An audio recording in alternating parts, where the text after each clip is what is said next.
Le prochain sujet, la riposte doit-elle être forcément graduée?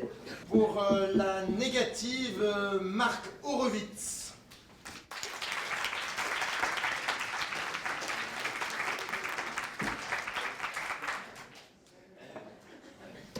Casse-toi, pauvre con! Voilà la plus virulente des ripostes de notre président face à une attaque d'un visiteur du salon de l'agriculture. On pourrait être outré de tant de démesure, de familiarité et de perte de sang-froid.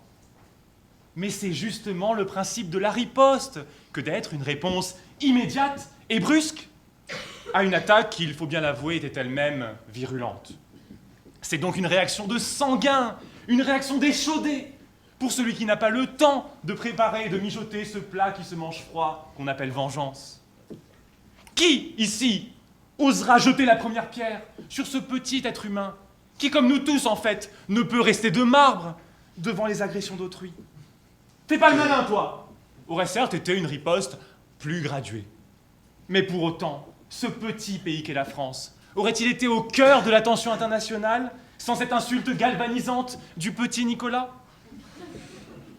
Mesdames, messieurs les jurés, peuple d'HEC, vous l'aurez compris, non, je ne crois pas que la riposte doive être forcément graduée. Mais ce n'est pas pour autant que je suis un partisan aveugle de la solution démesurée.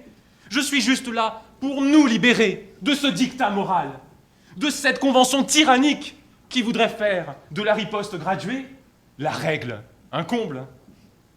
La riposte graduée, comme elle est ennuyeuse. Il s'agit d'un simple échange de politesse qui n'apporte aucune solution à un conflit. Elle ne fait que conduire à l'enlisement, à une guerre de tranchées. Et en 1945, les Américains n'avaient absolument pas envie de perdre l'entente dans une guerre sans fin. Et ils avaient trouvé la solution. En riposte à l'assaut japonais, deux petits booms, et hop, on obtenait la capitulation japonaise 5 jours plus tard, sans condition. Par opposition, la France, elle, a décidé de s'engager dans une autre guerre plus récemment, la guerre contre le téléchargement illégal. Mais malheureusement pour elle, elle s'est embourbée dans la lenteur procédurale. Car pensez-y, la loi Hadopi finalement, c'est la riposte graduée par excellence. Il faut attendre plusieurs avertissements pour se voir infliger une sanction. Seriez-vous rassuré si l'on faisait de même avec un meurtrier? Au premier homicide, un courriel qui vous indique « Attention, tuer, c'est mal ». Et au troisième, on commencerait peut-être éventuellement à commencer à vous traquer. Alors certes, l'alternative que je défends, c'est la riposte disproportionnée. Et comme l'a encore montré mon contradicteur, nous la voyons souvent d'un mauvais œil, parce qu'elle nous paraît injuste. Et cela peut se comprendre. Nous avons été manipulés, nous avons été embrigadés par nos lectures. Et je ne prendrai qu'un seul exemple, littéraire, pour identifier cet embrigadement. La Belle au bois dormant. Alors oui, pour ceux qui ne m'ont pas vu au tour précédent, il faut comprendre que j'ai été sélectionné par le jury parce que j'étais un peu l'ayatollah de la culture classique. Et donc c'est la troisième fois au cours de mon argumentation que je vais pouvoir faire une référence érudite et particulièrement pertinente, comme vous le constaterez, au chef-d'œuvre de la culture enfantine. Alors, en lisant ce conte de Perrault, vous distinguez d'un côté Aurore, la pauvre victime, et de l'autre, la méchante fée, qui jette ce sortilège cruel parce qu'elle était vexée de ne pas avoir été invitée au baptême. Alors certes, on ne peut pas discuter, il s'agit d'une riposte disproportionnée. Mais pour autant, pensez-vous que ça soit mal? Croyez-vous réellement qu'Aurore aurait rencontré l'homme de ses rêves, le prince charmant, prêt à risquer sa vie pour la réveiller d'un baiser, si elle n'avait pas connu cette expérience de sommeil séculaire? Cette ingrate d'Aurore aurait pu au moins remercier la bonne fée pour lui avoir permis de vivre heureuse et d'avoir beaucoup d'enfants. La riposte disproportionnée, il faut bien que vous le compreniez, c'est parfois à notre avantage. Mesdemoiselles, par exemple, iriez-vous vous plaindre si jamais Dior venait à casser ses prix face à une offensive d'H&M? Et vous, messieurs, n'êtes-vous pas heureux de cette perpétuelle riposte non graduée entre McDo et Quick, qui, sans arrêt, regorge d'inventivité pour vous proposer des hamburgers toujours plus gros, toujours plus gras et toujours plus indigestes également? Zidane ripostera effectivement de façon excessive à Materazzi, et cela nous fera perdre la Coupe du Monde de football. Mais pour autant, haïssez-vous ce dieu du ballon rond? Absolument pas. Coup de boule à droite ou coup de boule à gauche, comme dirait la chanson.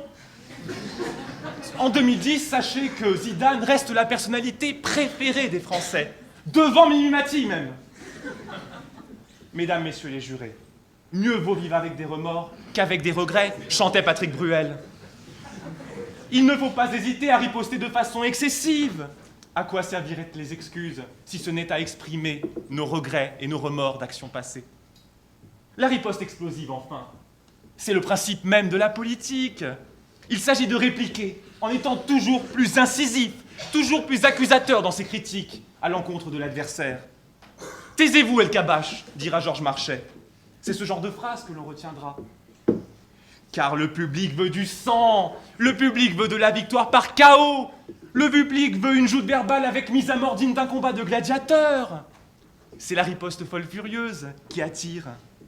Et un animateur télévisé, pas si loin de nous que cela, en a d'ailleurs fait son fonds de commerce depuis 10 ans, avec une émission où vous étiez décidément si bien, et lui disait-on, toujours plus nombreux à regarder ses invités politiques s'invectiver à l'aide de de mots à tir larigot et riposter avec virulence.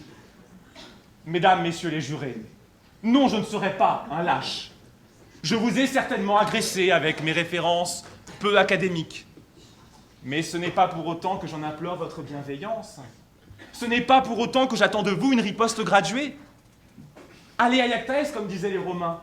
Alors, allez-y, n'hésitez plus, lâchez-vous. Le peuple d'HEC n'attend que cela, une riposte non graduée. Sachez que je suis prêt à recevoir la fessée rhétorique que je mérite peut-être.